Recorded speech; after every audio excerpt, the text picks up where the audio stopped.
అంతర్జాతీయ మార్కెట్లో బలహీన ధోరణులు నెలకొనడంతో దేశీయంగా బంగారం, వెండి ధరలు ఒక్కసారిగా భారీగా పడిపోయాయి.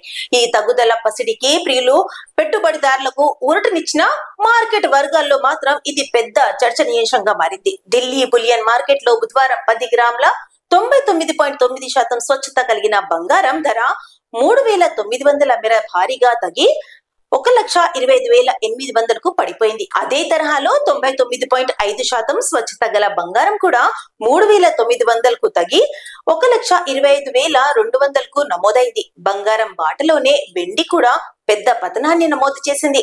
కిలో వెండి ధర 7,800 తగ్గి 1,56,000 కాగా ఒక రోజులోనే ఇంత పెద్ద తగ్గుదల రావడంతో వినియోగదారులు, జ్యువెలరీ వ్యాపారులు ఆశ్చర్యానికి గురయ్యారు. ఈ భారీ పతనానికి ప్రధాన కారణం వచ్చే నెలలో అమెరికా ఫెడరల్ రిజర్వ్ వడ్డీ రేట్లు తగ్గిస్తున్నందున అంచనాలు బలహీనపడటం అని నిపుణులు చెబుతున్నారు.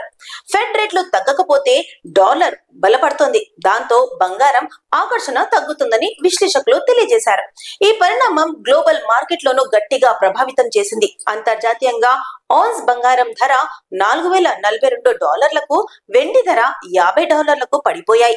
అంతర్జాతీయ రేట్లు క్షీణించడంతో భారత మార్కెట్ లోనూ ధరలు భారీగా తగ్గాయని నిపుణులు స్పష్టం చేస్తున్నారు. ప్రస్తుతం తగ్గిన ధరలతో బంగారం కొనుగోలు చేయాలనుకునే వారికి ఇది మంచి అవకాశంగా మార్కెట్ నిపుణులు అభిప్రాయపడుతున్నారు.